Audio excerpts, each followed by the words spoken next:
this game right here, and he made the right decision. Right, right.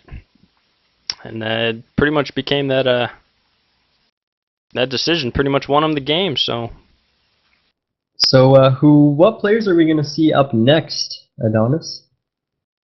well, Criticize moves on to game 2, so it's gonna be about who Dark Onyx decides they want to send out. Of course, they're gonna have map choice, and Criticize gets a veto. Now, in Criticize's head right now, he's probably feeling really good. He was the first person sent out for Team Evolution. He won his first game, so his morale is feeling it's pretty up there. He's feeling pretty good, I would imagine. So we can only hope that that carries him into a positive mindset for game number 2. Absolutely, and that's such a good feeling to start off a game. You're the first person to represent your team, and then you just win the first game. So of course you're gonna have that I'm on top of the world kind of feel. Send the next guy. I'm gonna take him. Perhaps I'm gonna do an all kill. We'll just have to see. Because if Crit steps up to the plate, if this becomes an all kill, come on. I mean, that'll be quite amazing. But that is quite a reputation right there. And then the next guys in the lineup are like, come on, Crit, why are you all killing everybody? I wanted to play in this clan war. Yeah, I would definitely be one of those guys. Where's my turn? You're too good, man. So I still do not know who they will be sending out. Okay, it looks like they're sending out Sofa King, a Zerg player. Sofa King, Sofa King, yeah. Not sure what he means by that. Yeah, I mean, but we can imagine. I can't really talk though. The name Pathway. Oh no. Very, very questionable decision on this map choice here. Oh yeah, this is. I mean, as a Zerg player, getaway for a reason. Right. Ohana, and you're a Zerg, and you're saying I want to play against this Protoss on Ohana. That just did an Immortal Sentry. That's asking for it. We'll just have to see if Criticize decides he wants to go for the insta win and move on to game 3. I'm imagining some sort of cheese. Thinking about this right now, Adonis, I'm seeing a 6 pool. I'm seeing a 10 pool. Why would you want to pick a map that is basically the Zelnaga? The shortest rush distance ever. And you're thinking, maybe I could get a quick 6 pool off or a quick 10 pool. Hopefully he Forge Fast Expand and I could just insta-win right there. But I'm actually very excited to see this. There we go. So, in the top left on Ohana, we have our purple Zerg player Sofa King. And in the bottom right, we got Criticize representing Team Evolution on the map Ohana. Of course, not another WCS map. We really need to start using WCS maps. But yeah, Criticize went on to play a pretty nice PVZ. He denied the third. He did kind of what he was supposed to. Lacked a little bit of infrastructure, but he didn't seem to really need it early on. So we'll kind of see if he goes for that same thing on Ohana. Maybe take a relatively decisive win, because that's as to be expected. Even at the highest levels of play, Immortal Sentry can just be so dominant on this map. So we'll have to see kind of how Criticize wants to go. If he wants to go that route, or if he decides he wants to take it into a a Stargate opener into a macro game. A 3-base Protoss macro game against a standard 5-base Zerg macro game. But yeah, we'll just have to see. Yeah, to be honest, I gotta give it to Criticize. He played a very solid game last game. I didn't see any supply blocks out of him. He saw that Zerg was going for a faster, and he punished it, and he did a good job. So he is feeling good. He has dropped the Forge, and we do see the pool first going down for Sofa King. So was that a 10 pool? I missed that, to be honest. No, I think it was about a 14 pool, or a 15 pool rather. But as someone did point out, there are 3 harvesters not mining for Criticize. One of our observers happened to mention that. We also have an Oh, early gas coming no. down, so that's really going to hurt And if you guys Criticize. want a fun fact, every minute that a single worker isn't mining, that's 40 minerals down the drain. And having 3 workers, that's 120 minerals a minute, and that hurts a lot. He's gonna notice right when he realizes his timings are not lining up. He's gonna wonder, why can't I get my Nexus at this time? I should always get my Nexus at this time. But he's gonna go back. He's gonna look at his mineral line. What do you think about the gas before expansion for a Zerg player? That's got to be some sort of roach, but there is no expansion, you know? There's no natural expansion, and that's got to tell Criticize that something is going on. You know, this Zerg player, he should have expanded by now. He scouted that gases. If you clicked on it, he should see how much gas is going. And if he manages to keep that scout in there, he's going to either see the Baneling Nest or he's going to see any sort of speed tech or anything, you know? But, you know, we still don't have... I think at this point, he doesn't even need to see the Baneling's Nest. You know, he sees he sees that there's no expansion down. He sees the gas. He has thrown down his expansion, but he really needs to throw some cannons up. You know, I would imagine that he would know how to respond to this. It's so clear. Absolutely, yeah. But he actually managed to drop that Nexus before cannon and even a gateway, so he's feeling like he feels relatively safe, but he's still not mining off of these 3 harvesters back at his base, and he managed to lose that scout, and I don't think he even saw the Baneling Nest, so we can actually see a very successful Baneling bust coming up in the next few minutes, especially with no expansion just yet coming from the Zerg. And a nice scout. And there's still a drone inside of... Exactly, and he can see Overlord is moving in to see this in natural. And, you know, this is not a good spot that the Protoss wants to be in. He's playing in the dark from here on out. He didn't see very crucial tech that's going to determine the game, or can determine the game, rather, in the next few minutes. But what do you think in terms of, you know, if you went for a Roach Rush in comparison to a Baneling Bust? You know, is there a big timing difference? I feel like there's more strength in the Roach Bust because of the fact that they have more utility after. You know, with Micro, you can actually get away with losing no Roaches and kill a cannon, but with Banelings, you know, you use them up, they die. If you have force fields, they die, and it's like they're very... Yeah, Roaches are a very good unit to carry you into the mid-game. Absolutely, and you know, it's like you can micro them out of situations. Yep, here are the links. Probe is just hoping to see. Oh, nice play by Sova King, trying to hide the majority of his lings. I saw that. So just continually keeping Criticizing in the dark. That's a very smart play at this level. I'm kind of impressed, quite frankly, to see that.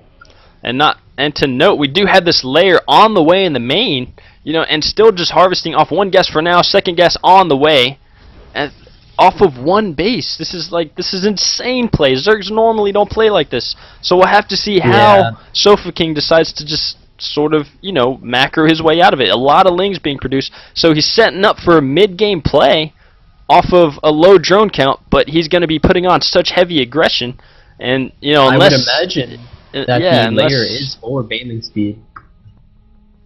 That's the only thing I can think of right now. I don't know, but yeah, we'll just definitely have to see. But there are no sentries, and this just might work. Criticize has nothing on the field to... Oh my god, and no wall off, and these lings are just going to go and take the game. There's nothing he can do to defend this. I don't even think he needs Banelings at this point. And Zerglings on hold position, morphing in Banelings in Criticize's base. Oh, this is looking very dire. He's going to be losing so many harvesters, absolutely. He's going to be coming in range of these cannons. These zealots are going to be making quick work of these lings, but he's just losing so much, and, you know, he can lose a few, and it'll be okay, but these banelings are rolling in. They're going to make contact with these probes. He needs to micro away. 1 bane going down, 2 banes going down, and he's not able to get the probes. Are being killed to the photon cannon, and it's looking like he's holding this for the most part. Still got those banelings. Those banelings are going to kind of nullify the natural for now. There was so much damage done. I don't know. Absolutely. Only 1 baneling left. If we look at the harvesters lost. He has held this. He's held this a lot better than I thought he would have, to be honest. I thought this game would be over. Yes, he needs to plug that hole. Let's take a look at the harvester count. 19 drones to 20 probes, so Criticize is actually looking very good. He needs to complete a wall up because you know, that was his problem. That's why this happened to him. I'm sure he can identify this problem and solve it. He does have a probe there, but you know, exactly. This is definitely going to slow down his wall. In honest, yeah, he's going to have to. You know, he needs to get some sentries out or something. He is going to have to replace those probes. That's going to cut into his infrastructure. If he tries to rush infrastructure, he'll fall behind in the macro game. So he did took serious losses, but you know, as long as the Zerg player keeps trying to just destroy him like this, yeah, unless he gets some sentries out, I don't see him doing too much. And the Lings are running up into the main once again. I don't know if Criticize will manage to hold as he did last time. Losing probes left and right, controlling those Lings, just trying to make them as cost efficient as possible. Morphing Banelings once again in the main of Criticize, and in the production tab, we don't have reinforcement Lings. Right. It's still up to 28 to 25. The Zerg player did manage to drone a little bit, but we still have 6 Banelings in the base. Now, Banelings, they're not too bad against Zealot Sentry, to be honest. You know, they kill sentries like that. And he's going to trap him into the main. The Baneling's going to be scrambling or rolling around, trying to look for something else to destroy.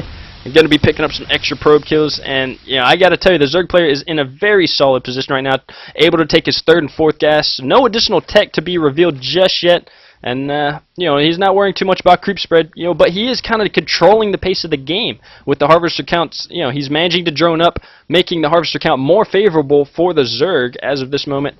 But we finally do have some sentries out. We have a more solid wall coming in, and Criticize is on his way to trying to kind of stabilize and maybe perhaps bring himself back into the game.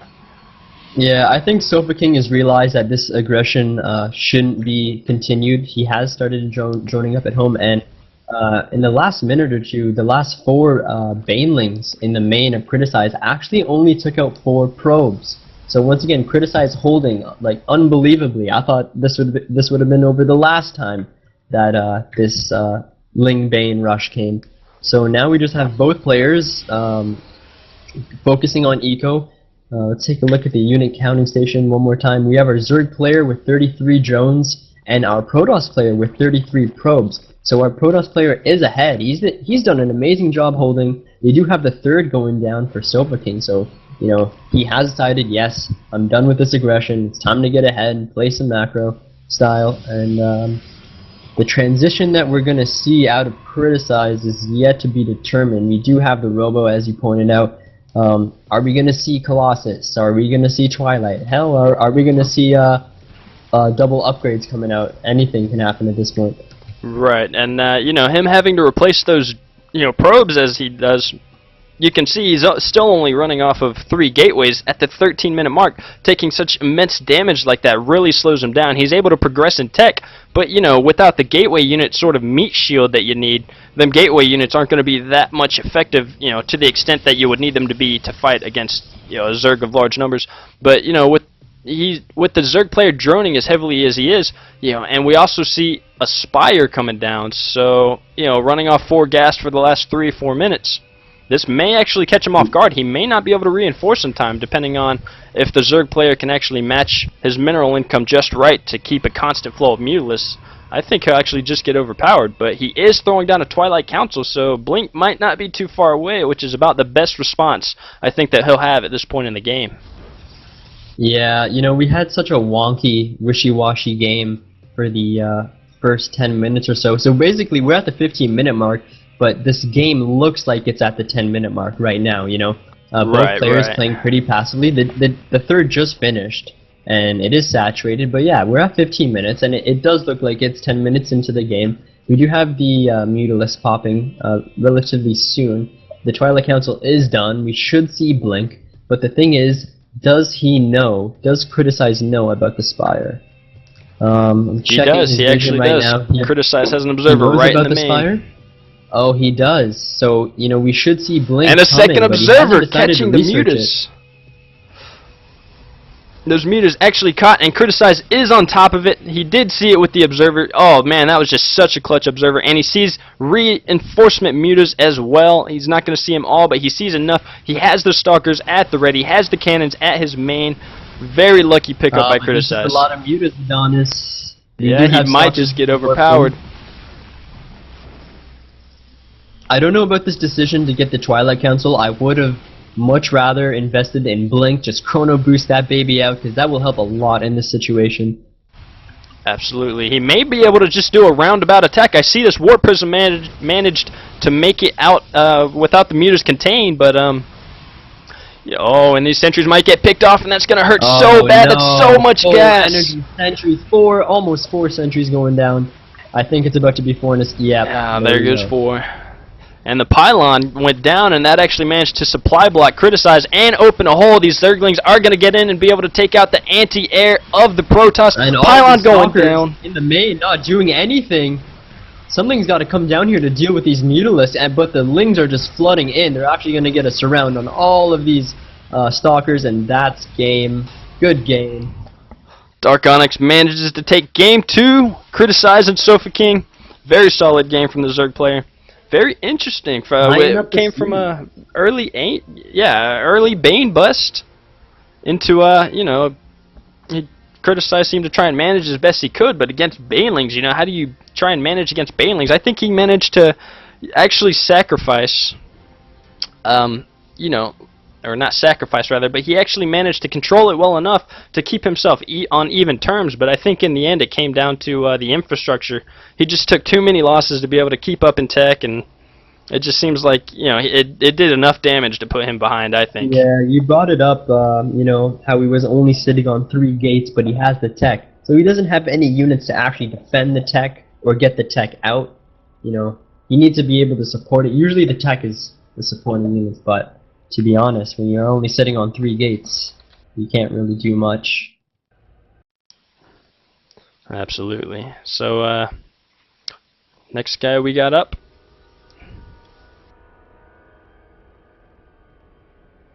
Is our next player Con, I believe? Yeah, Chani is going to be our next player, also a Zerg player. Yeah, we have seen Connie. He was in a previous clan war, the most recent one. We saw some good games out of him. There were a couple areas of improvement we'd like to see out of him, so we'll see if he's worked on that. Actually very excited to see him play. Probably the most excited to see him play out of everyone else. Yeah, he has a trademark. We mentioned it before, but we're not going to mention it just yet. You know, but he has a certain particular way he likes to play, and you know, people can't really tell him how to play because he's just going to play the way he wants to play. And whether that's good with Zerg or not, you know, who's to say? But we'll just have to see. You know, it takes a level of confidence to play the way you want to play. You know, to be the player that is dictating the game. You know, I'm pretty sure everyone wants to be that player, but it takes a lot of guts. It takes a lot of skill to be able to play like that. Okay.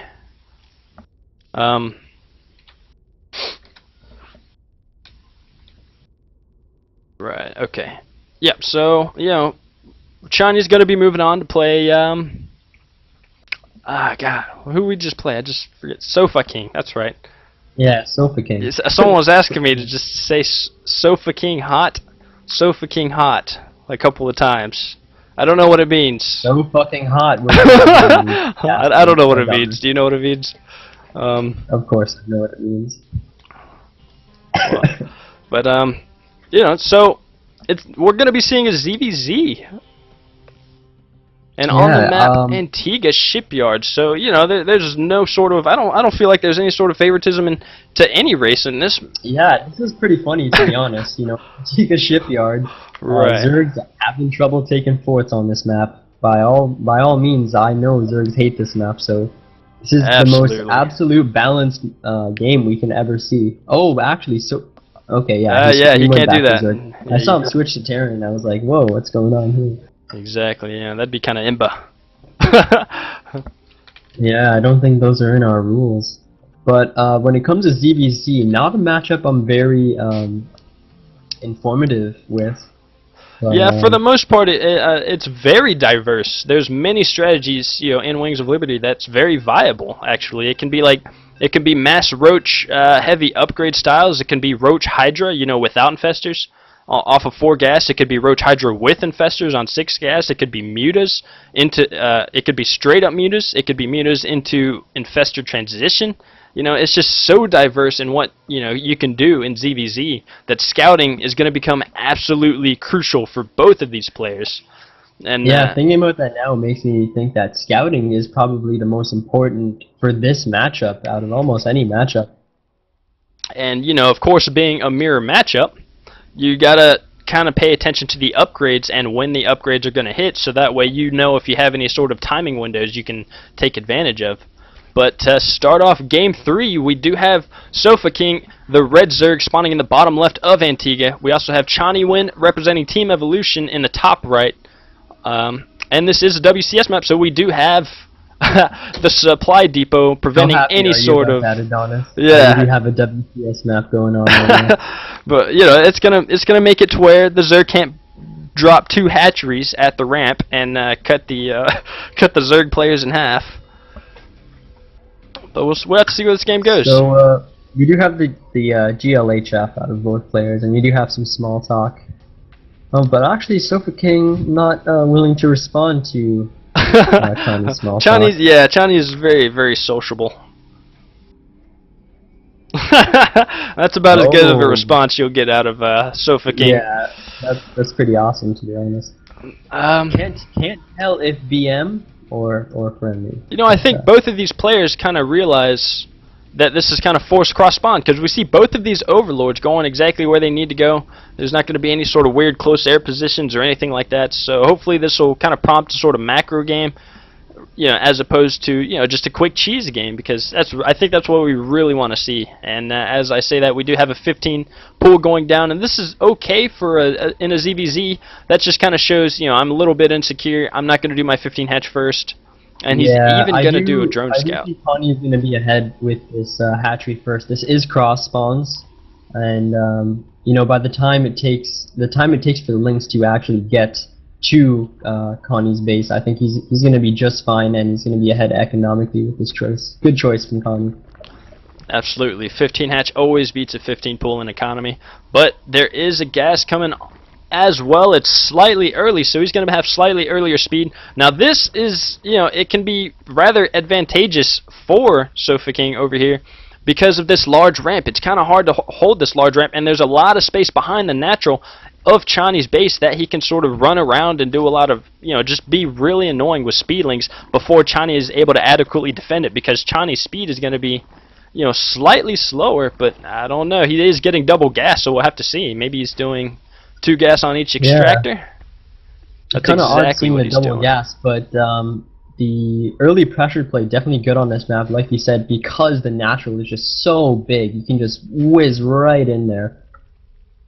And just to note, this is just 2 harvesters on each gas, so it's, you know, it's not as effective as, of course, 6 harvesters on 2 gas, but it's actually going to probably even up the speed timings just a bit. Let's see how close he gets to it, and he's going to be able to get it just in time. So we have about a 10 to 15 second difference, and that may actually just, you know, in case Zerglings do get in the back of Chinese natural, he's not going to have to play sketchy long enough for it to really affect him. So this is quite a good choice here. Fine.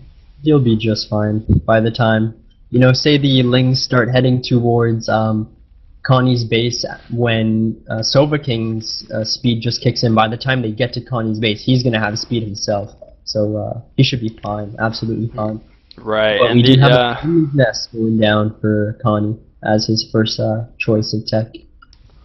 Absolutely. He's actually not even prompting to put a spine, too, because normally it'd be a baneling nest and a spine, you know, just to sort of defend, but this sort of indicates that Chani may be aggressive, because, you know, you don't really need a spine if you're going to be aggressive, but that also seems to be on Sofa King's mind, too.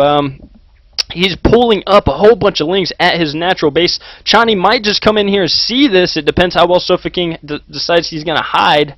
And is he gonna see it? He's gonna get close. This is gonna be a killer scout. No, he doesn't see it. No. And now he sees it with the overlords.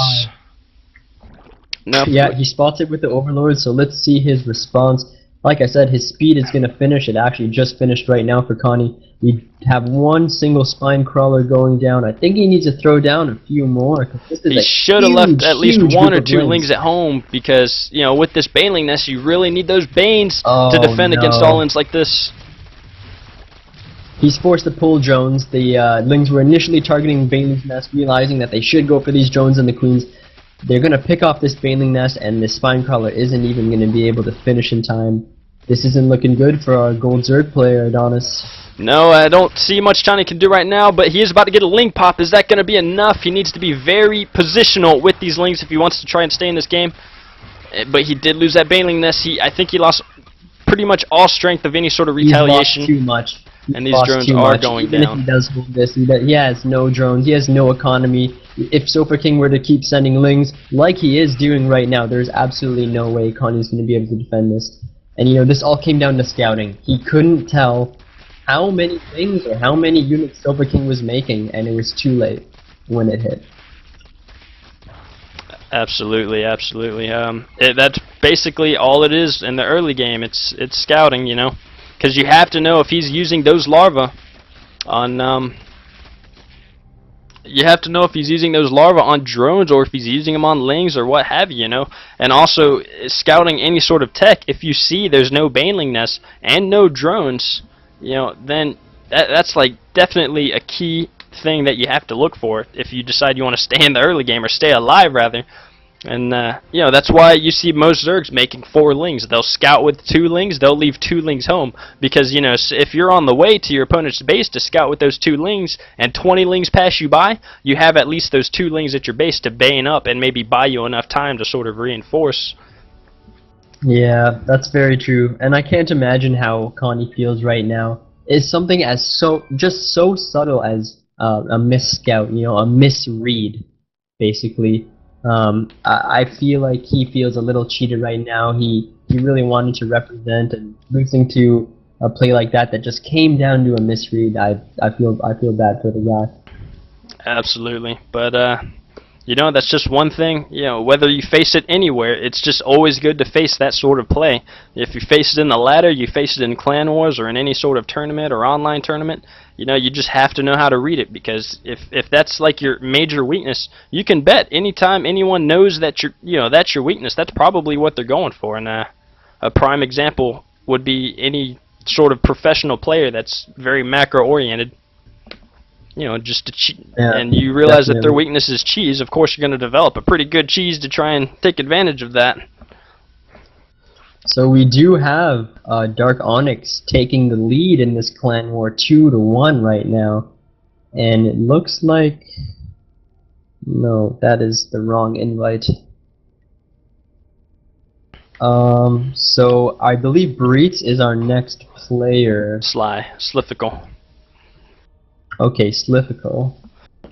And you know, our 2 golds were knocked out. Sofa King being the gold Zerg, Sly being a platinum Zerg. We are having to move up in league here. Our players are eliminated, so scores are, as the 3-step mentioned, 2-1 in favor of Dark Onyx. And hopefully Sly can maybe tie up the game for us. Yeah, I'm kind of hoping that Sly was, you know, obviously hopefully he's not watching the stream right now, but if he was paying attention to the previous game, you know, hopefully he realizes that scouting and having a simple misread like that can cost you a game. So, although he is a league ahead of his opponent, you know, again, a misread can cause these things to happen. So hopefully we'll see Slifical play to the best of his ability. Right, and we're on Daybreak, so you know, it is another mirror match. Daybreak being a fairly good map, you know, it can be very macro oriented. It's not so close and anything like that, but it is a 2-player map, so there's only going to be one spot they can spawn. And yeah, it really opens a lot of room for diverse play, because it is a macro map. You know, the distances are pretty big, but like you said, it is a 1v1 map. So you don't have to scout if you're going for some crazy, cheesy, all-in play. So, again, it is a ZVZ, and I'm excited to see what these 2 guys have to provide for us. Right. I've actually never seen Sly play, so I don't really know what to expect. I don't know if he's very macro-oriented, or I don't know if he likes to cheese or play very aggressive or anything like that. So, as we've seen Sofa King, he seems to, like most players are fluent with that. I think that was a 16 hatch, or no, it was a pull first into like I guess, I don't know, there's like a 16 hatch build that I heard of, and I don't know if that was a variant of it. It's like you skip Baneling Nest and go just Massling, and then at like 18 drones or something like that.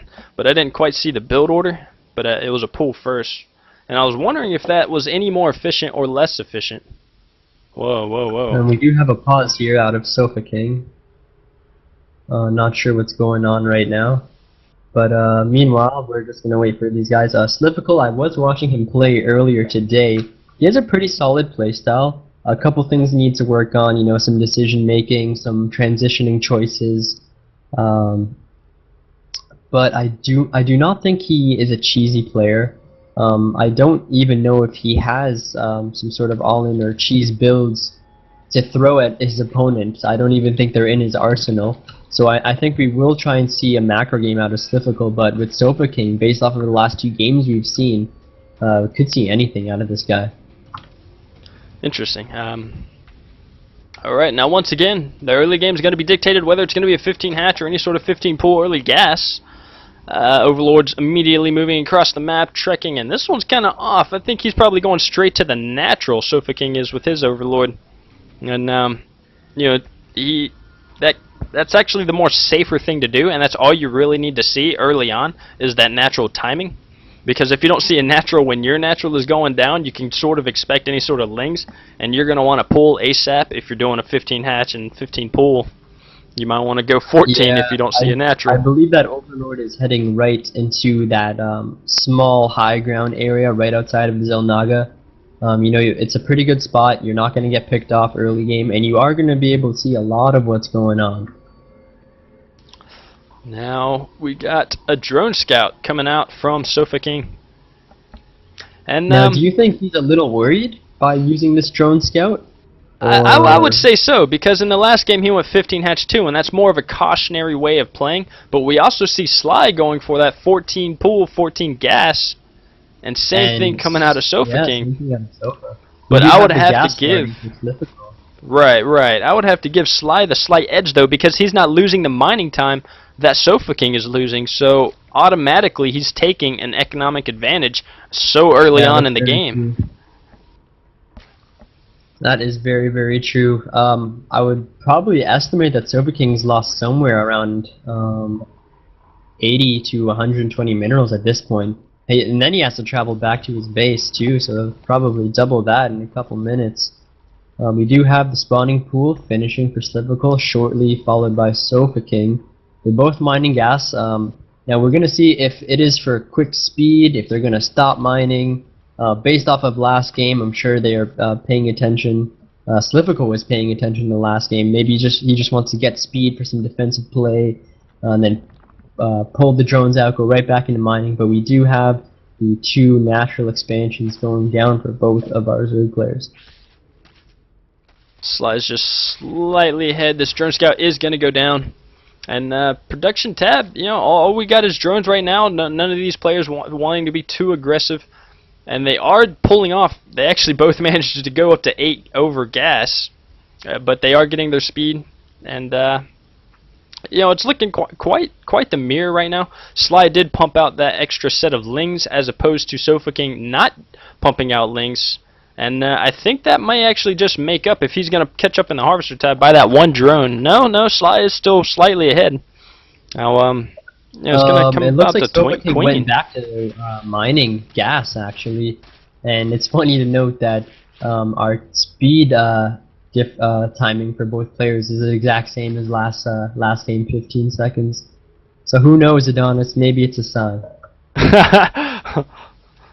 Well, then we got to figure out whose speed was first, because then we'll determine the winner of the game. Oh, that's true. I believe it was Sofa King, but this time it's Slivical, so many surprises. Telltale signs. 4 links coming off for Sofa King over here, and an early layer coming from Sofa King off 1 gas and low saturation. So we may be getting into something tricky here. No additional tech revealed, no Roach Warren or Bane Nest, and still no gas coming out of Slifical himself. No layer neither, and no spine crawler or additional tech as well. Yeah, it's pretty odd because we do see the fast layer out of Sofa King, but we don't have a spine crawler even. Like, we don't know what he's going for. He's sitting on one gas. Like you said, no Roach Warren, no Baneling Nest. He is taking his second gas, but not even having a spine crawler. Starting an evolution chamber instead. I think this is a pretty risky play. Absolutely, neither of these players have any sort of defense, but they're trying to stay on top of the scouts. You see Sofa King in here running around. He sees the macro hatch before third base and a double gas, but still no layer. So he's getting some sort of tech advantage, and he's feeling like, you know, there's no real any sort of pressure coming in. But you know, he has to be slightly skeptical because these larvae are just kind of chilling. They weren't made into drones immediately. Whether that's a macro slip or a scout avoidance, you know, we'll just have to wait and see. We do have the 2-base Spire out of Sofa King. So the tech, Sofa King definitely ahead on tech, but Slifical is going to be able to outproduce with this macro hatch. And I do believe Slifical has a very, very small, crucial timing that he can attack Sofa King with, because, you know, the Spire isn't even halfway done. It takes forever to build, and then he has to build the Mutalisk as well, and he has no spine crawlers, he has no defense. Slifical does have the third hatchery up, the injects have gone down. I really want him to use these lings he has out in the middle of a map and do some damage, because, like I said, this is a pretty neat timing that he has, but he can capitalize on it.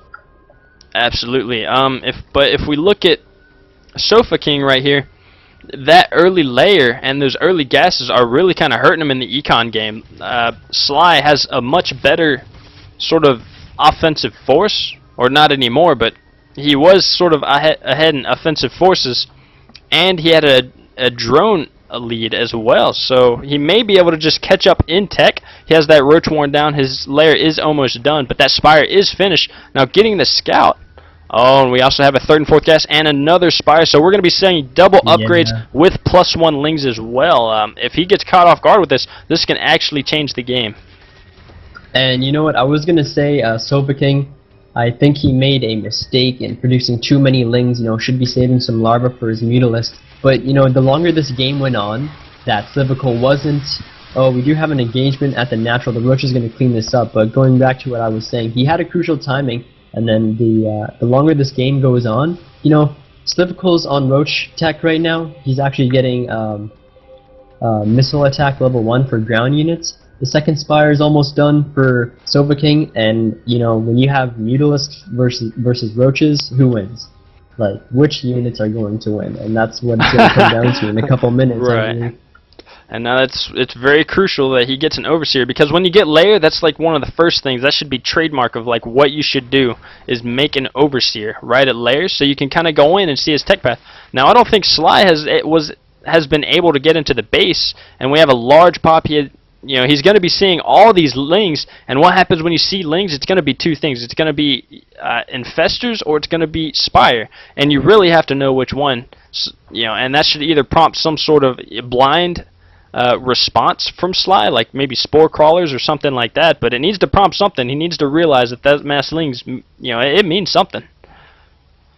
Yeah, I think our Zerg players right now are trying to play Find Me If You Can. Yeah, playing hide and seek. It's kind of funny. But we also see an infestation pit coming out of Sly, so maybe pathogen glands just started. It won't be finished in time for any sort of Spire tech. But I don't quite see any sort of Mutalisk on the field yet. He's going for these upgrades, again, but the tide of the game, it shifts so drastically. You know, Slifical had a great timing earlier on.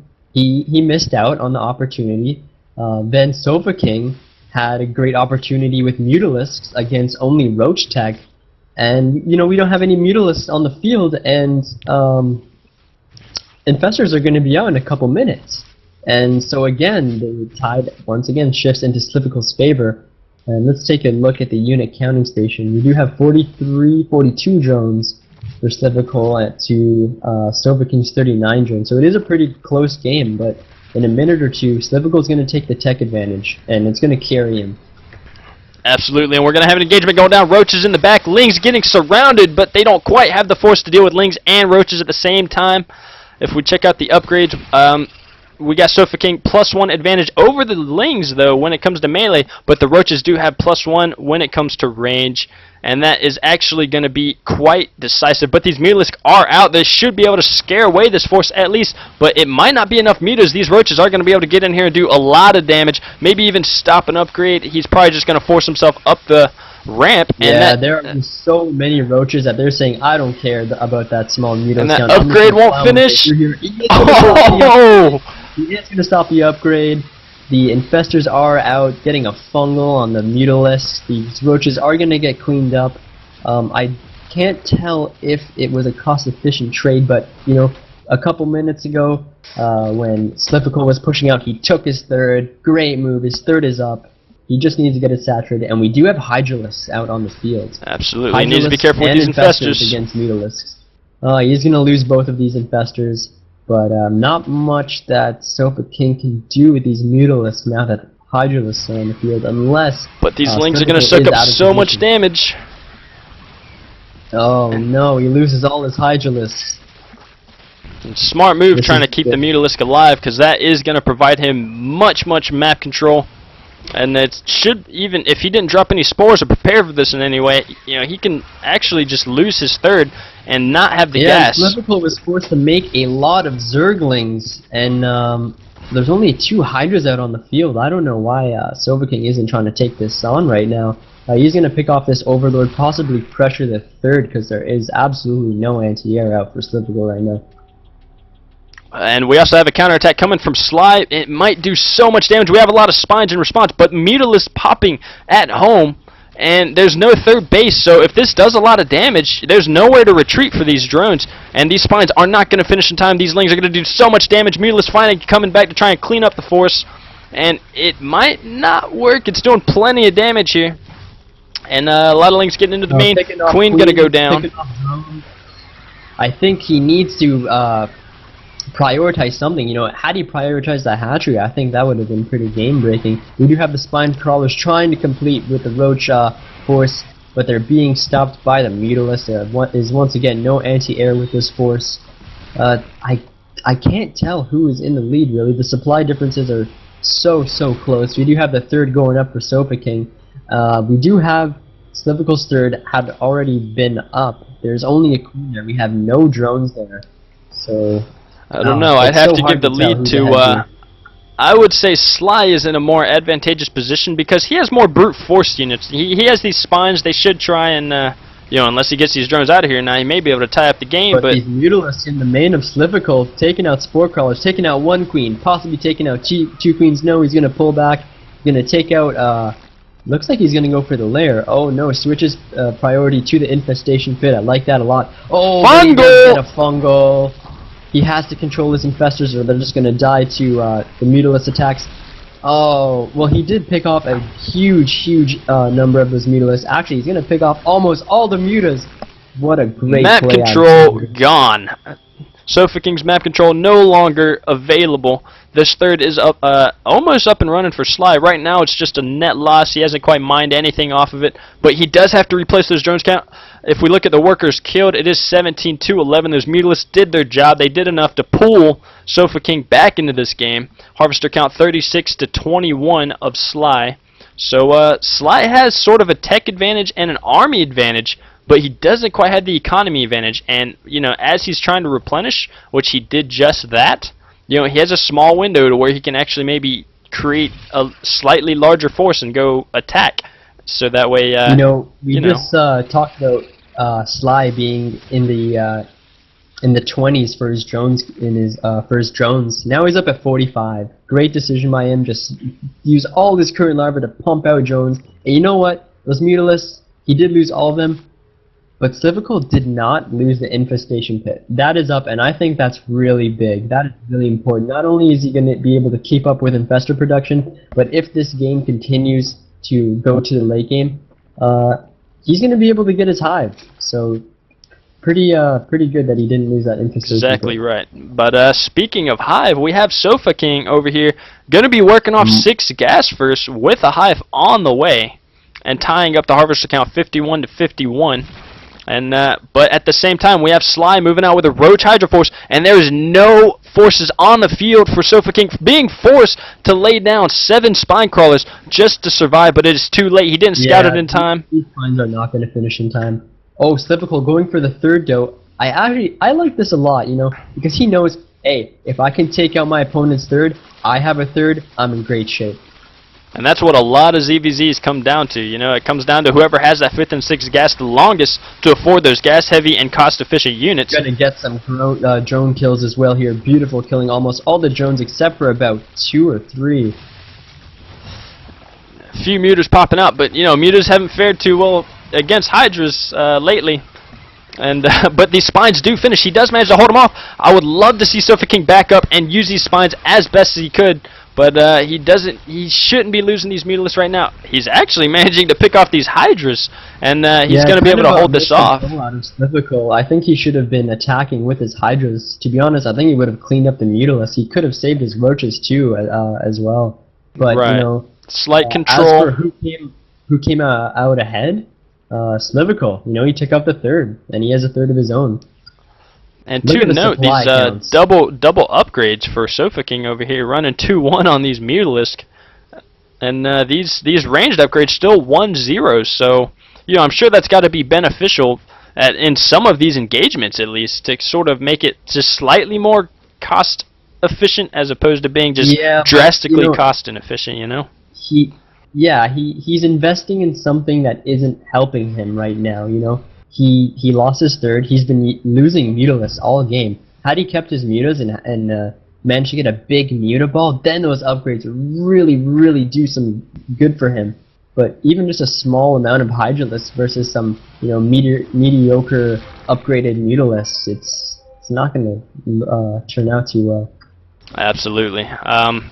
And once again, as you said, not investing the money where it needs to go. He hasn't replenished his drone count well enough that it is still 60 to 27 in favor of Sly. Sly running off this third base, running off 5 gas, still hasn't quite taken that 6 gas, and he still is only on layer. Few drones not harvesting, so definitely some things that holding him back. This could be a slightly little more one-sided, but you know, just these little mistakes, but you know, it's enough to keep him in this game.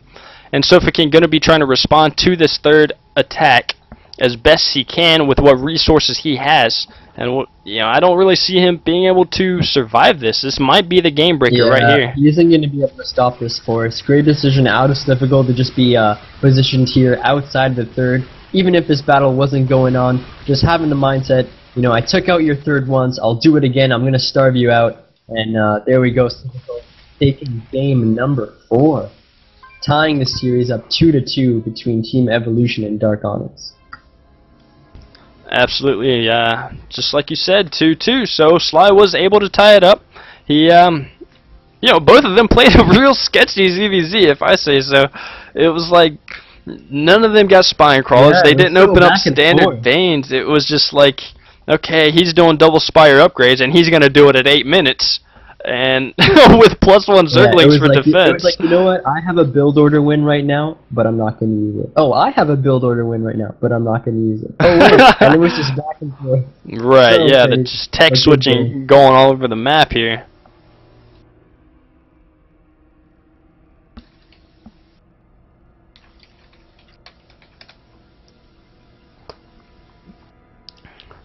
But, yeah, it was very... I just feel like control was a big factor in that, because Sly lost a little bit more infestors than he should have, and it seems like some of the mutas weren't really being traded effectively. They're more of a harass unit, and you can't really use them straight up in a fight until you get to sort of that critical number. So poor control and poor targeting, But then again, when you are in a flustered situation, you don't know throwing off your game a little bit. Yeah. But yeah, good game. Now look, it is a tied series. We're going on to game number 5. Yeah, game 5, and it's going to be on Ohana. So we'll see who they decide to send up next.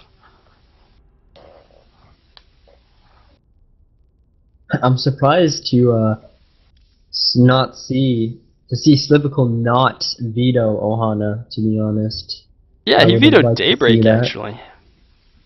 Isn't that the most Zerg favored map? You know, I'm gonna pull some statistics out of my ass. Well, not out of my ass, but these are real statistics. I don't know if you guys heard from NASL Season 4, but when it came to Daybreak, TVZ and TVP, if the matches went past 20 minutes, Zerg had a 75% win rate. So, you know, it doesn't really make sense for Zerg to veto that map. Maybe it's because, you know, you don't like ZVZ if that's going to happen. So we are going to have a ZVP on Ohana.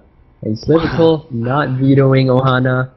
Turns out we are playing on Ohana once again. Against the Protoss Protoss. getaway. Yep, and you know I can almost wait. No, Captain Cool. I'm not sure if he's playing or is he like coordinator. No, Sure. he's playing. Okay, so yeah, it is a ZVP on the Ohana, and you know if Slivical, if you lose this, you dug this one for yourself. But good game. Yeah, you should have vetoed Ohana Sly. When he goes back to Yeah. watch, he'll see. You know, it opens up some room for excitement. Yeah, but basically it's going to come down to, you know, Protoss is going to dictate the pace of this match, you know, as we said before. It's going to come down to what the Protoss wants to do. Because there's not very many options the Zerg can do on this map. Yeah, I guess you can do some sort of 2-base drop timing or 2-base Mutalisk attack. There's even But it's so slight variation. Something like that. Yeah, So you know, it's really risky because if it doesn't work, you know, just as Zerg, there's you're no fundamentally behind, you know? Yeah. And with such close positions like that, especially when Zerg starts getting up to that 4th base, you know, Protoss is just a hop, skip, jumping away, and he's at your doorstep, and you know he's off to take the game. So you know, it's pretty much Protoss is going to dictate what we see in the next 20 minutes. On a side note, no, I would love to take a vacation to Ohana. That place looks awesome. Could you imagine just chilling on Ohana for like a couple weeks? Man, that'd be awesome. Well, what if it has like low oxygen level and you're like miserable the whole time? Well, there's trees, so I would imagine that there is oxygen, unless there's some crazy space trees. And who knows, you might run into Abyssal space City is shark. Underwater, so and the spawning pool Oh, is a pool that like it doesn't disperse in the water city. Yeah, I mean. But anyway, anyways, we got game 5 between Slifical and Captain Cool. Slifical representing Team Evolution in top left as the red Zerg, and Captain Cool being pretty cool. Good luck at Batman representing Team Dark Onyx as the blue Protoss in the bottom right. And I feel like we've been here before in these same positions, so we'll see if Sly does an identical build of what Jens did. Yeah, I can't tell if I've seen this like twice or if I've seen this 100 times, but it's all going to be about pylon placement. If he puts the buildings in the same exact spots, we'll know. We'll know who the winner is. You know, these tiny micro variations that can determine the outcome of the game. So we do have the 9 pylon scout going out for Captain Cool. And we've passed the point where we would see a 10 pool, so we're not going to see a 10 pool out of Slivical. I have a feeling we are going to see a hatch first, though. Hatch first could be really risky. We are on the WCS map, and well, that's kind of unfortunate. But you know, hatch first, like I said, can be very sketchy. It's very hard to hold off any sort of dedicated cheeses from the Protoss, and that's why you see most Zergs opting for that 15 pool first. But 15 hatch first can be viable, but it's just like it's all about how confident you are in your ability to hold off any sort of cheese, and a lot of the times you're forced to go 15 pool anyways because of pylon blocks and things of that nature.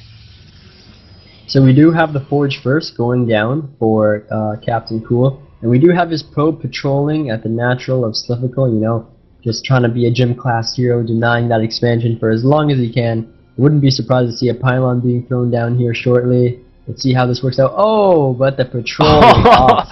And he did manage to get that hatch down. Not only does he get the hatch down, but think about the mining lost for Captain Cool when he didn't get any damage done with that. That hurts. Absolutely. He is opting to go for Forge, Nexus, and then he's going to be going for the cannon. Maybe even a gateway ahead of the cannon, but you know that gets a little sketchy when it comes to 15 pool first builds. And if we look at Captain Cool over here, he's going to hide his probe, so later on maybe that's going to come in to see if there is a third coming from the Zerg, or maybe it's going to be denying the third even, so we'll have to see what he decides to do with that. Maybe it's just going to be a forward pylon placement, so this could prompt some sort of early aggression from the Protoss. We do have the photon cannon finishing up, so any pressure that this Ling wanted to do isn't going to happen, but he is going to get a scout off. That is, if he knows how to pull back quickly enough so he doesn't lose it. Now we do have the probe in position for the wall off. Not the sturdiest wall off, but it'll do for now. And what is going on at the base of Slipical? We don't have any gases taken yet.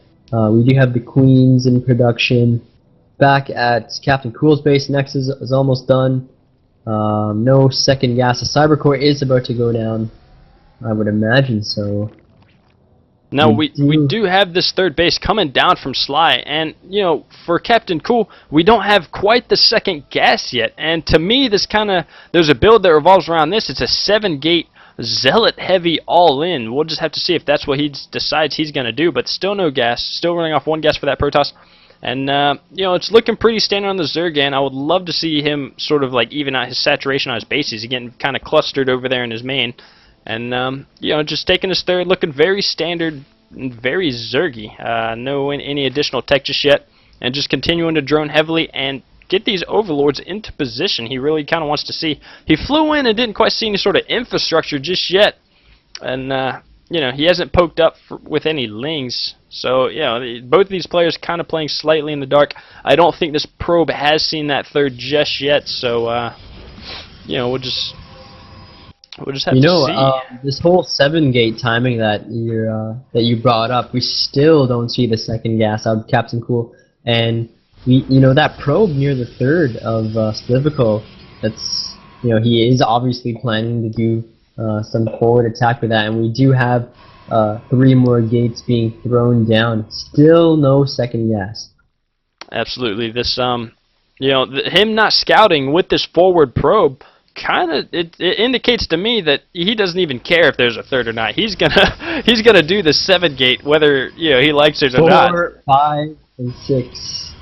There we go. 7-gate. There's that 7-gate. That was a beautiful call, Adonis. I'm just gonna have to give you props to that. And there's a forward pylon going down. And we do have this chrono, so it's gonna be happening here. There's gonna be warp-ins within the next 25 seconds. And these gases are just now being taken. No additional tech. He's not even getting speed just yet. He's going for a quick lair. He hasn't scouted these gates. He has overlords in position, but they are pinned down. They're not going to be able to get in because the stalker is going to be denying scouting. And an overlord near the forward pylon is just, he's going to see the units, but he is not going to see that pylon. He's not going to see the warp ins. He's just slightly out of position, 2 Evo chambers. Yeah, I think the Roach Warren finishing at just barely the perfect time, maybe even a little bit of an awkward time. You still haven't had the warp-in started. I would have liked to seen those happen a little earlier for Captain Cool, but you know, here they go. We do have the warp-ins of the Stalkers. I would like to see some Zealots and some Sentries. But we're gonna see how this turns out. We do have the Hydralisk Den going down right now, and oh man, Slipical just finished droning. All his larvae just went into drones, and now he's building lings. He needs to be building roaches. And this 7-gate, as long as he keeps inching these pylons forward, he's gonna be able to reinforce so quickly, and he needs to just, you know, he just needs to live. Like, even if he loses all the drones at his third, he still would have a chance. But you know, it's all going to come down to how efficiently he holds this off. And these zealots are coming in. It's going to be a very zealot heavy 7-gate all in, because that is the purpose of the 1 gas opening. And if lings are all he's getting, he's going to be in a bad spot. Oh man, you know, it's so unfortunate because just at the last moment, Typical decided to use 10 of his larvae in the drones. Not only that, the drones got picked off. And then he was forced, you know what, I gotta make a bunch of Lings, and by the time the Lings get to the army of Captain Cool, the Zealots are there, cleaning the Lings up. It's just very unfortunate timing for Slippical here. Exactly. I think Sly may have been trying to metagame, and he kind of felt like an Immortal Sentry may have been on the way. But the thing about the 7-gate all-in is it hits about a minute and a half sooner than the Immortal Sentry, and I think that's what he was kind of going off. If he was going off the timing of a natural Immortal Sentry, and it's gonna be costing him. This is kind of what happens when you metagame. So he wasn't able to get off any scouts. And I feel like this is the end result of that. Yeah, so unfortunate here. I think if Slippical is trying to, had he been kiting with his roaches here a little bit more effectively, he would have stood a chance. But when you're forced to pull drones, and you just lost your third, you're in trouble here. And we do have reinforcement zealots coming up to the natural of Slippical. Absolutely. At this point, he is trying to pump Hydras. Now, at this point, and he has a nice control right here. He surrounds his roaches with his drones, and he goes on hold position so that the zealots just kind of run around with their heads cut off, trying to get to the roaches. It's a very good move coming from Sly here, but it might not be enough. Oh, this is all going to come down to control here. He has saved about half of his drones at his natural, so he does have some form of income. Slippical is actually in the supply lead. Oh my goodness, Adonis. We do have the reinforcement roaches coming in. I think he's going to hold this. Oh my god. You may just be right. These zealots are coming in, and they're just going to get kited indefinitely. I don't know if that's a good choice. He needs to kind of switch it up, because when doing the 7-gate all-in, it's primarily made to counter sort of Ling-heavy styles. But, these stalkers, he needs more stalkers and slightly less zealots, because the zealots are just going to get kited to a point to where it's, just ineffective and not warp ineffective. I think Slippical needs to pull back onto his creep so he can get an advantage with that speed. Just keep kiting, keep controlling to the best of his ability. As long as he doesn't make any big mistakes when it comes to control, I'm pretty sure he's got this in the bag. But unfortunately, we do have behind all of this, our Protoss player was not macroing effectively. He's up at 1,300 minerals right now. He could be keeping this aggression up. It may not work, but what if you took your third? What if you started teching up? What if you started getting upgrades? What if you added on more gates? There's just so many things that could have been done. Absolutely, and that slip up in the macro might actually allow Sly to get back into this game.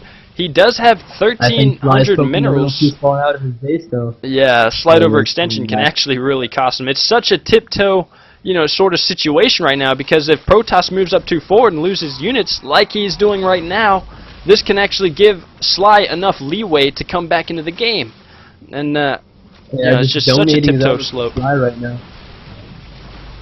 He needs to pull back once again. Needs to get back on creep, be able to reinforce that much quicker. And just like we said, Protoss is throwing down his third. He realizes, hey, I have enough money to afford this. And Link's coming in, going to be perfect counters to assist with this Stalker Ball. But he does manage to find a good choke to get as much efficiency as he can, because he knows he's not going to be able to run away. And he is also going to donate a few more warp-ins to this Roach Hydra Force, which is kind of questionable decision-making. I would like to see those warped in back home. But Sly is going to be able to clean this up just fine. And now, Great play out of Sly. And he has a macro hatch up in his main right now. And you know what? He could take a third as well if he wanted. Absolutely. Proper response to this would be to, do a double expand. We'll see if he decides he wants to do that. Actually, he's donating all of his larvae to go into attack units, so he's going to do a counterattack. This might actually go on to win him the game. It depends how well Captain Cool decides he wants to reinforce, and he is going to be able to deny this third even longer, so he may put himself in a very good position. On the third, great choice. And you know what? Because he threw down that third, Captain Cool, he wasn't planning to make a bunch of units. And you know what? Even though you have 1,600 minerals, you don't have infinite warp cycles. So this counterattack was absolutely the correct decision out of Slippical. Absolutely. He did try and get that sentry in time to at least delay it a little bit, but it's... Oh! Artosis Pylon! He got the pylon. He totally negates 4 warp-ins. He's not going to be able to save himself from this. Yeah, look at the supplies. Captain Cool is supply blocked as well. Actually, just losing a stalker, bringing him down to 40 supply, and unsupply blocking him. But now we have the probes being pulled. I think one of the most imbalanced things are probes versus roaches and hydras, Adonis. Imbalanced in favor of the probes? No, but yeah, just pull in probes. That's just a last-ditch effort of you know, that's just basically saying GG. Oh my, we have a BG out of Captain Cool. Oh, mistype. Okay, mistype. Surprise, butt sex. I don't know if I think that was a mistype, you know? It was that definitely was not a mistype. Nah, it's all good. Anyway, Our guy was a pretty fun mistyped you. game. Yeah, it was I think that pretty, the funnest really game. interesting. I really enjoyed the 7-gate, you know, and I think that, you know, to mix it up, because it worked rather well. I just think that maybe a few units of the Protoss were kind of donated, you know, ineffectively, you know, just slight mismanagement of the units, but with the 7-gate all-in, it hit much sooner than it seemed like our Zerg player was ready for. It caught him really off guard, and, you know, just like he pumped 10 drones immediately right as the attack happened, and you know, they didn't quite do much. He lost that third with no sort of contention whatsoever, and you know, he just got very lucky with those kiting and very good positional play and good drone control around the roaches to nullify. Whoa, wait, is that a girl in your background, Adonis? Wait a second. What are you doing, Iroh? Sup, guys? I came back because of my work let me go because I asked so nicely that I needed to go to my team and support them in their time of need. So guys, give a round of applause for Iroh, our special guest joining us here. You missed some crazy games so far. Did you see the last game that just happened? I couldn't see anything. Apparently at my work we can't see any shit like that. You're retarded. I want you to private message Sly and say +1. Because the way he played was crazy. I thought he lost that game, to be honest. Yeah, I really certainly thought Sly was not gonna make it, but you know, I think so that brings us to 3-2, right? Indeed, so it does. It's a best of 9. It's a best of 9. So that's 5 games played. So if we win the next one, no, if we win, we're going to game 6 right now. We need 2 more under our belt. Yeah.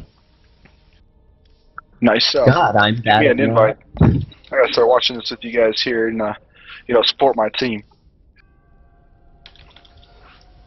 You know, you can support Team Evolution by donating to us, so we can. Wow. What should I donate to you? You know what? Go Shameless fat yourself. plug.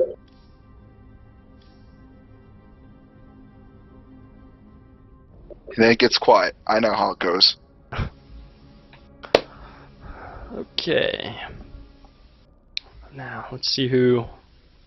Sly. Oh, so we are gonna have up. Cloud Kingdom as our next map, and we haven't seen this map. We haven't had this map today, have we? Cloud Kingdom? I don't think so. I think we've just had Daybreak and Nohana. That's it. So, oh my God, are we gonna have a TVD? No, Ryder is a coordinator. Oh, I got happy for a second there. Toss me an invite if you can. Why don't you just watch from stream? Let's see if it'll let me load on this.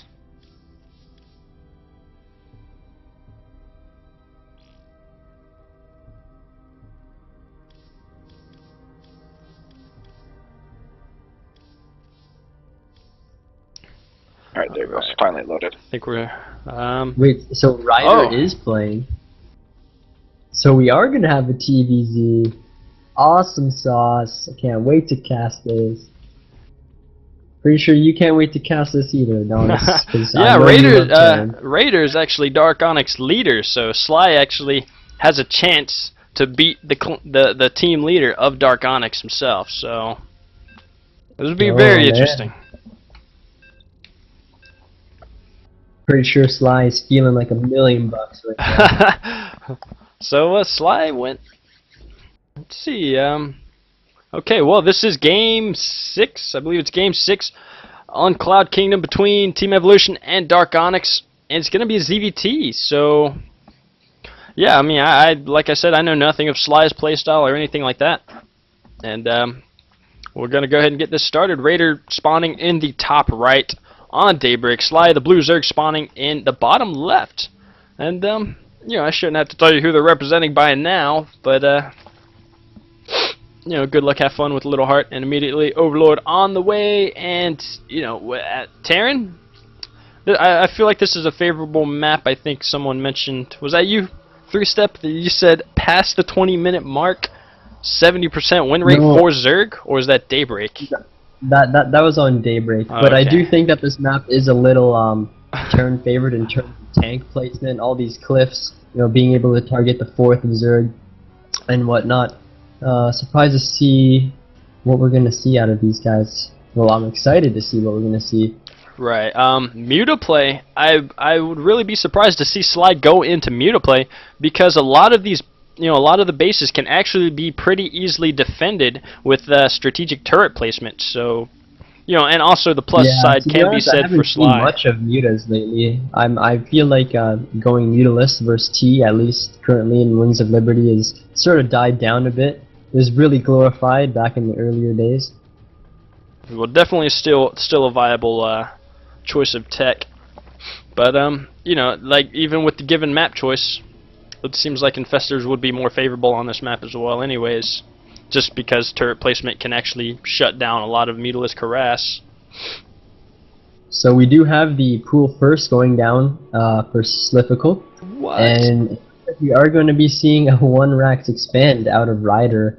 And look at that, we do have the NG Bay block going down for Ryder, denying Sly's natural expansion. He did go pool first, so you know it won't do as much damage as it could if he went hatch first or whatever.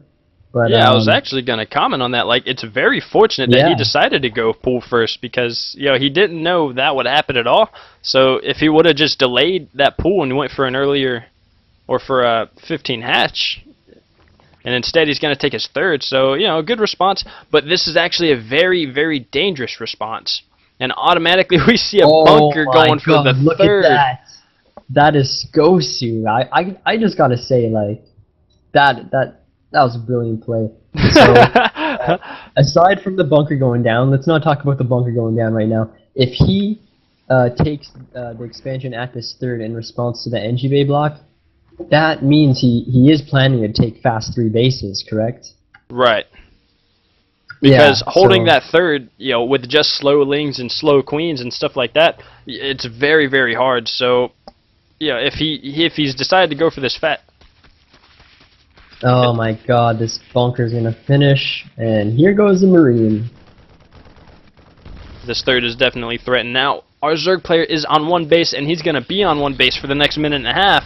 At least, and we have a command center, so it's going to be like a 1-Rax expand with a follow-up of followed by heavy 3 racks. barracks. Oh my goodness.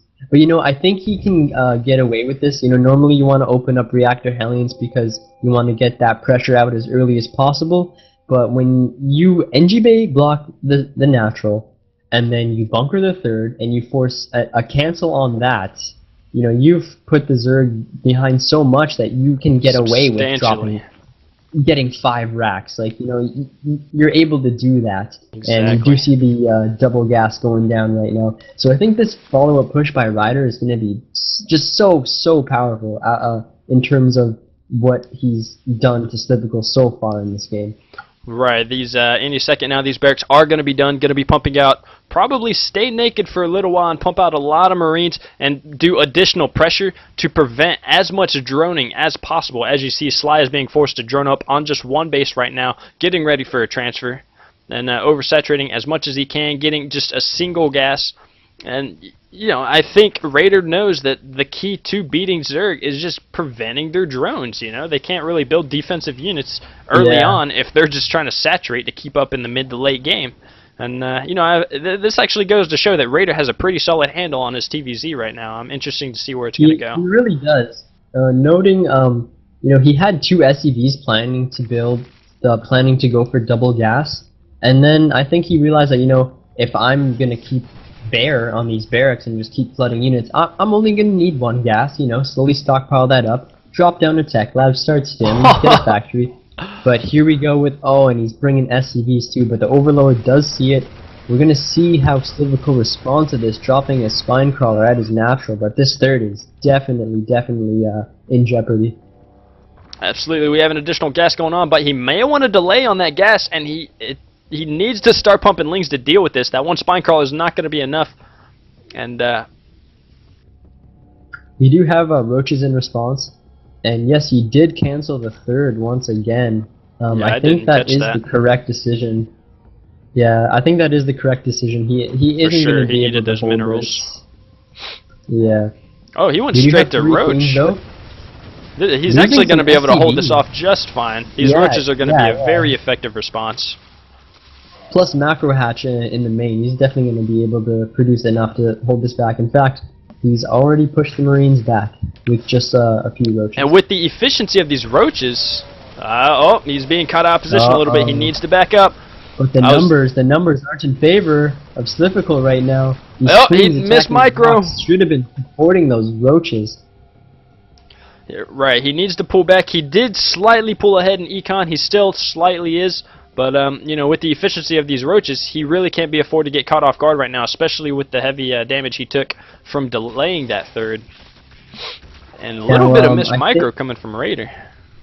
Yeah, Raider back in his base, just starting to take his second gas right now. I think he wanted to get his factory up a little sooner. Couldn't do that, but with the minerals he has right now and the damage he's done, I would love to see him take a fast third. Absolutely, yeah. That'd be a very good thing for him to do with that amount of resources he's floating. But he has this bunker up there. He's throwing up additional supply depots, so a clutch response over here to try and keep these lings and these roaches out. Little does he know there's not any reinforcements coming along from the Zerg. He's throwing down a second bunker. I love it. You know, the last thing he needs right now is one bunker to not be enough. Like, say if Slivical was going for this 2-base with a macro hatch attack, and your one bunker isn't enough, and you lose the game, you know, you're going to be really upset about that. So, great preparation out of Ryder. Now, yeah, it's unfortunate to see that Sly is going to try and press the issue. He should really just kind of poke in and identify how defensive Raider is being right now and just kind of drone up off of it. I don't feel like this is going to get much done, especially with all these bunkers and this, you know, ample preparation. Even adding Marauders into the mix, creating a, just a soup of deadly destruction against roaches. I don't know. I don't see this going too well for Sly. He needs to pull back and just try not to lose his his main force, because that'll really determine where the game goes into the mid game. You know, if Slivical just sits outside this base for too long, Stim is going to finish up soon, and the bio is just going to be in such a big enough number that he can outright Stim and kill all of these units. So I think Sly needs to pull back. He needs to focus on his eco at home. He needs to work on his tech, and he needs to think about what his long-term plan is for this. And we do have the third command center going down for Ryder. Great play. Factory finishing up. What I want to figure out is he going to go for tanks first, or is he going to go straight for medevac production? And we'll find out depending on the add-on we see drop down on this unit in just a little bit. Speaking of gas, we do have banelings being made, additional roach reinforcements, and there's going to be a Spire transition, so he's still making gas units and making Banes, so it's a heavy gas dedication, but I don't see this, it's not going to transition too well out of him for it. He's only running on 4 gas, and Roach Bane is all 4 gas can really afford if it's dedicated. And oh no, this is the wrong decision. Those banelings are being killed before they really get to pop with anything. We have 2 full bunkers. Look at the amount of bio behind that. Stim is done, +1's on the way. And yeah, it looks like we are going to have tanks first, as the tech lab has completed and siege mode is being started with the first tank in production. Slivical, I don't know why he's trying to press this. He needs to go back home and figure something else out. There's the stim. Here comes the engagement. I'd like to see Ryder He cannot run away. Forward. He can't run away. He's going to be getting caught. And these roaches are going to go down. And I don't know if he wants to continue attacking the rocks. Yeah, a little bit of miscontrol. But a lot of these roaches, I don't know. And he's going to continue to try and fight, trying to get a surround in the back, but it's not going to be enough. It's in a bad position too.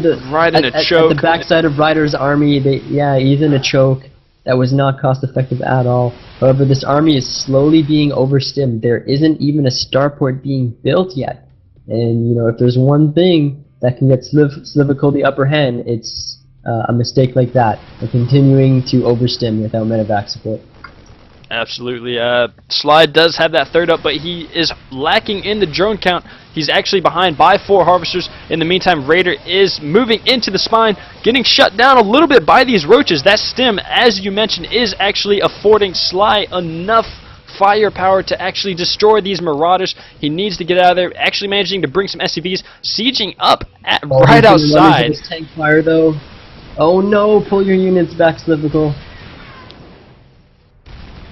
And he is actually going to manage to cut these bases in half. This third is not going to be able to get utilized, but Raider may actually lose his control with the siege tank. His third is going to go down. He did lose the queen, SCVs, and Marines, Marauders attacking this. These roaches may be able to clean this up, though. Marauders, so good against roaches. And some reinforcements just running by each other for both sides here. Yeah, both players' units are a little all over the place here. It looks like this third is going to be saved. I'm very sure Slivical's happy about that. And Sly was actually able to drone just slightly and even up the harvester count here. But in the meantime, the third is finished for the Terran and pumping out additional SCVs to make up for those losses. Wall going back up for Raider.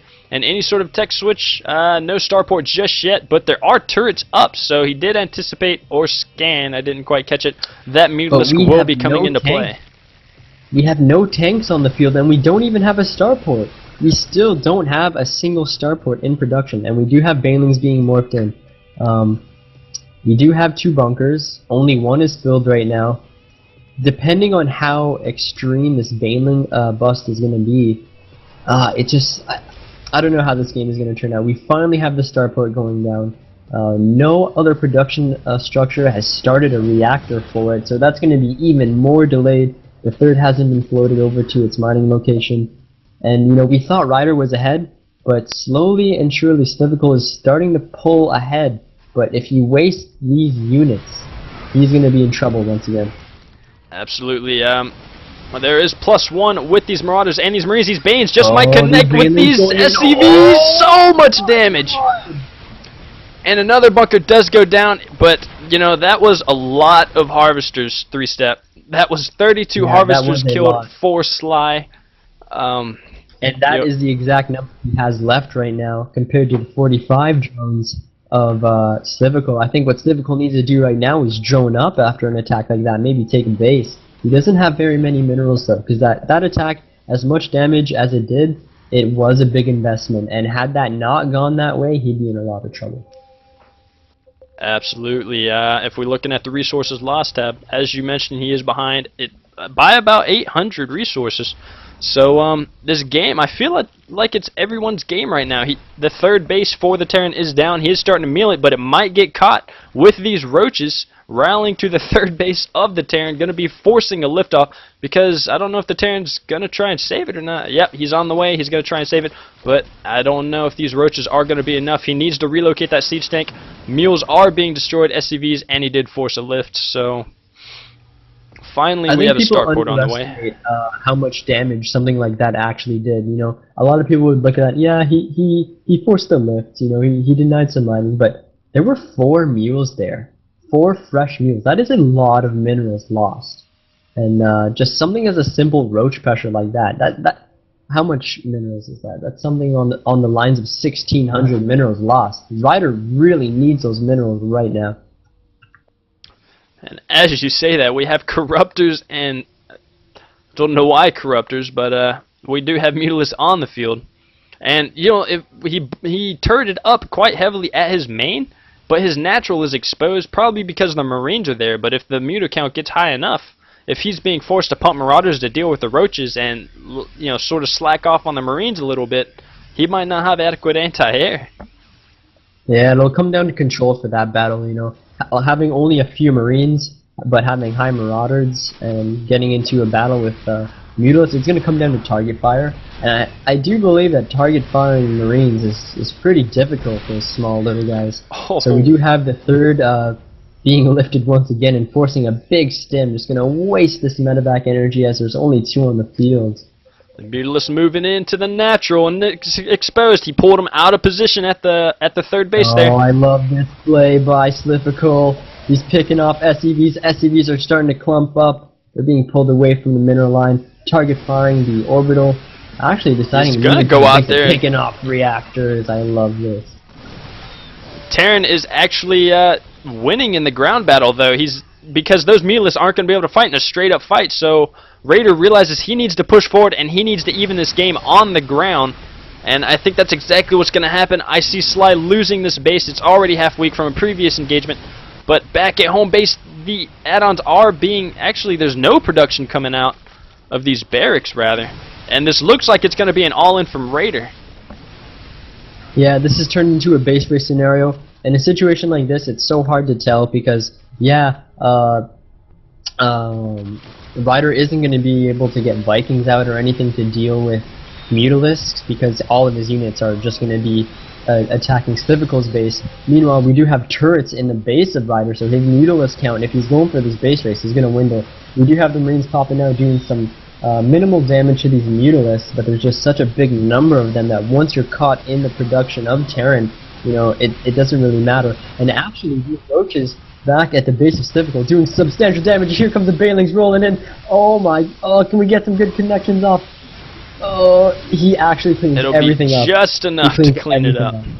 And at the main base, these Mutalisks are just doing so much damage, taking out all these add-ons. If he wants to replace those add-ons right away, it's going to cut into production.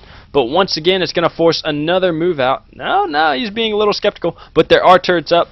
But, you know, the main production line, as long as these Mutalisks keep streaming out one by one, or these Marines, rather, and there is going to be the GG from Raider. Sly manages to bring the game in favor of Team Evolution to 4-2. And, you know, this is going to be game point for Team Evolution if he manages to pull out another victory. Yeah, match point coming up right now. God, these last couple games have been absolutely awesome. Jesus Christ, who is Sly? Like, who is he? Who is Sly? I think you need to make some sort of graphic around that. Who is Sly? Sly's a little ghost user in the making. Sly's ego is going to be so big, Adonis, after this game, this clan war. You need to smash it right He's going to have a afterwards. Chani ego. I must say, that game was pretty damn good, though. But you know what's awesome? He's actually such a nice guy, too. Like, not only is he a good player and he's doing well, but he's a good guy all around as well.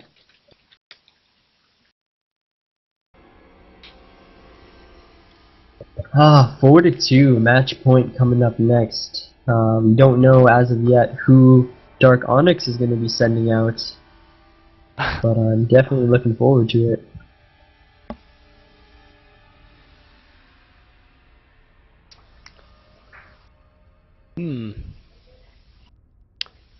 I think the next guy they would have in line would be Czar.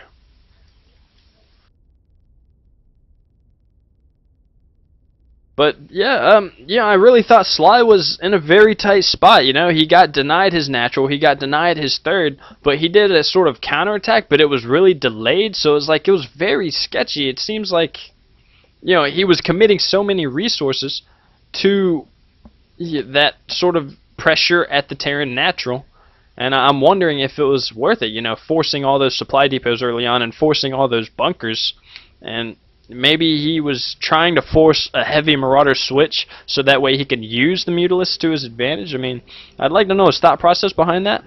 And yeah, I'm speaking to what was his name that we just got, Ryder, right now, and he was talking about his low mineral count, which is why he wasn't able to get his starport up. And I think you're right, forcing the triple bunker, forcing Marauders, forcing like 6 supply depots at once really ate into his ability to get that starport out. What about the fact that he had, like, what, 5 barracks on the ground, too? Well, the initial 5 barracks was actually like a good response as like follow-up aggression based off of what happened early game, except it didn't turn out very well because, yeah, the did have Sly's third cancelled, but he just took it at another base almost immediately after. Oop. Take some notes, Adonis. Take some notes. Yeah.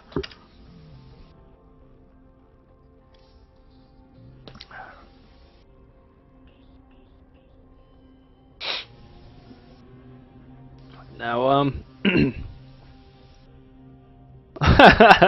Sly saying he watched his replays.